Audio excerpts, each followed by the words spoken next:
नमस्कार, हेडलाइंस बिहार देख रहे हैं आप। मैं हूं आपके साथ प्रियांक सौरभ। बिहार में इन दिनों कोविड अस्पताल को लेकर लगातार सियासत जारी है। तेजस्वी यादव ने अपने सरकारी आवास को कोविड अस्पताल के रूप में कन्वर्ट करने की बात कही, उसके बाद से सियासत जारी है। अनुमति मांगा, तमाम तरह की बातें कही, लेकिन उसके बाद जो बयानबाजी है वह थमने का नाम नहीं ले रहा है। जिस तरीके से जेडीयू पर आरोप लगाते हुए दिख रहे हैं, एनडीए के नेता पर आरोप लगाते हुए दिख रहे हैं राजद के नेता, ऐसे में हमारे साथ जेडीयू के प्रवक्ता हैं, मीडिया प्रभारी रंजीत कुमार झा, उनसे हम जानेंगे कि आखिर क्यों अनुमति क्यों नहीं दी जा रही। बार बार ये आरोप लगाया जा रहा है जेडीयू के नेताओं पर, बीजेपी के नेताओं पर, तमाम लोगों पर आरोप लग रहा है, सरकार पक्ष पर आरोप लग रहा है। आखिर कहाँ मजबूरी है जो नहीं आप लोग अनुमति दे रहे हैं? किस तरह का अनुमति वो चाहते हैं, किस तरह की बेसलेस बातें तेजस्वी यादव जी कर रहे हैं। एक्चुअली उनके साथ प्रॉब्लम है क्या कि कभी भी आपदा में वो बिहार में तो रहते नहीं हैं। जब बिहार में चमकी बुखार था तब भी गायब थे, पटना में जल जमाव हुआ तब भी गायब थे, पिछले साल कोविड हुआ तब भी गायब थे, अभी भी गायब हैं। अब गायब हैं तो उनको ये डर लग रहा है कि कहीं लोग मुझे भूल नहीं जाए, तो इसी तरह का शगुफा छोड़ते हैं। अरे इतना ही उनको बनाना था कोविड केयर हॉस्पिटल, तो पहले राघोपुर में जाके बनाए ना, जहाँ की पब्लिक उनको खोज रही है, लापता का पोस्टर दिए हुई है। हसनपुर में जाके बनाए ना, जहाँ से उनके बड़े भाई विधायक हैं। उन जगहों पे फोकस करें ना जहाँ से उनके परिवार के लोग जीत कर आए हैं। तो करना तो कुछ है नहीं। अब सरकारी आवास मिला हुआ, उसमें बेड लगा दिया, अनुमति चाहिए। उनको समझ में नहीं आ रहा है कि बिहार सरकार हर चीज़ों पे खुद नज़र रखी हुई है।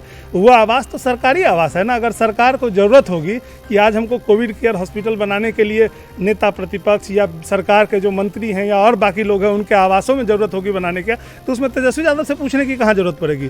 खुद ब खुद सरकार उस पर निर्णय ले लेगी। क्या सरकार को नहीं लगता कि जरूरत है अभी? अगर तेजस्वी यादव अगर ये पहल कर रहे हैं, अपने आवास को दे रहे हैं, तो आपको नहीं लगता कि सरकार को भी चाहिए कि पब्लिक के लिए हम उनकी आवास या कोई भी सरकारी आवास या कोई भी सरकारी जो भवन है उसको है सब फिलहाल के लिए दे देना चाहिए? अभी तो सरकार, अभी बिहटा में कैसे बना? सरकार के प्रयास से ही तो बना। जब सरकार को लगी, ऐसे बहुत सारे जगह हैं जहां सरकार बना सकती है। अभी क्या सरकारी आवास में जहां वो अपना आवास अगर वहां बनाना भी हो, सरकारी आवास में नौबत हो जाए कि बनाने की सरकार को जरूरत पड़ गई, तो सरकार एक जगह कहीं पे इस तरह की व्यवस्था देखेगी ना, जहां पे 2, 4, 5 आवास एक साथ हम खाली करा के उसमें बनाए। अभी ऐसी नौबत नहीं आई है।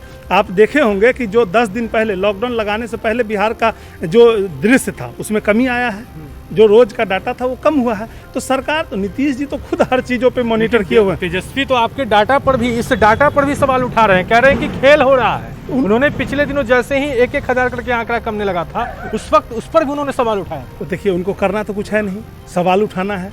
अब उनको किसी चीज़ पे भरोसा ही नहीं है, डाटा पे भी भरोसा नहीं है, जो जांच चल रहा है उस पर भी भरोसा नहीं है। तो उनको कैसे पता चला दिल्ली में या कहाँ छुप के बैठे हुए हैं, वहाँ उनके पास कौन सा तंत्र है जो ये बता रहा है कि सब कुछ सही नहीं चल रहा है? उसके लिए तो उनको आना चाहिए था, बैठना चाहिए था, जिलों में घूमना चाहिए था। तो अनुमति मांग रहे हैं ना कि हमको आने की अनुमति दीजिए। आने की अनुमति उन्होंने कभी नहीं मांगी है। वो तो अस्पताल चलाने की, उनको जाने को कौन, उतरने की भी अनुमति मांग रहे हैं। कहाँ उन सड़क पे को, यहाँ पे बैठने की कहाँ? वो दिल्ली में क्या कर रहे हैं? नेता प्रतिपक्ष बिहार में है कि नेता प्रतिपक्ष भारत सरकार में है? वो बार बार दिल्ली क्यों चले जाते हैं? इस बार तो वो बहाना दे सकते हैं कि पिताजी बीमार हैं, पिताजी जेल से छूटे, उनकी सेवा में। हालांकि वो सेवा कहीं नहीं कर रहे हैं। लेकिन पिछली बार कहाँ गायब थे? इससे पहले कहाँ गायब थे? जो खत उन्होंने लिखा है, उस खत में सीधे तौर पे कहा है कि मुझे इजाजत दीजिए, मुझे अनुमति दीजिए कि हम लोगों के बीच जा सके, उनकी मदद कर सके, उनके नेता वहां तक पहुंच सके। साथ ही साथ ये भी कहा है कि पिछली बार जब हम उतरे थे तो उनके खिलाफ कई मामले दर्ज कर लिए गए थे। तो यह भी डर सता रहा है। तो फिर आखिर सरकार सीधे क्यों नहीं कह देती ठीक है आपको जो करना है कीजिए? क्या डर है इसमें? पिछली बार कब वो उतरे थे? अभी तो कह रहे हैं ना। अब वो तो उनसे पूछिए कि पिछली बार कब, आप भी मीडिया में है, पिछली बार कब उतरे थे? कोई फुटेज आपके पास है तो दिखाइए। उनको पहले तो पटना आने में तो उनको अनुमति की जरूरत नहीं है। आके होम क्वारंटीन हो, उसके बाद यहाँ से व्यवस्था को देखें। यहाँ आने के लिए वो किन से अनुमति मांग रहे हैं? वो तो बस ये लेटर और सोशल मीडिया का खेल खेल रहे हैं, ताकि क्या है ना कि करना तो कुछ है नहीं। लेकिन कल के डेट में पब्लिक उनको कुछ बोले नहीं कि आपदा में कहाँ गायब थे। तो वो इन सब चीज़ों के लिए इसे काम कर रहे हैं कि जब पब्लिक हमसे ये सवाल पूछेगी तब वो हम बताएंगे कि हमने तो ऐसे किया, मुझे तो अनुमति ही नहीं मिला, हम तो ये करना चाह रहे थे। ये सब वो लोगों को उलझाने के लिए खेल खेल रहे हैं। लेकिन ये बिहार की जनता ये सब कुछ जान रही है कि तेजस्वी यादव जो हैं, तेजस्वी यादव अगर मान लीजिए पटना आते हैं और वो जो अनुमति कह रहे हैं कि हमको सब जगह जाने का अनुमति दीजिए, तो इसको लेकर सत्ता आप लोग की तरफ से क्या कुछ अभी कुछ संभावना है अनुमति कहाँ जाने की अनुमति, पहले तो वो राघोपुर जाए, अपने विधानसभा जाने के लिए उनको कोई अनुमति लेने की जरूरत नहीं है।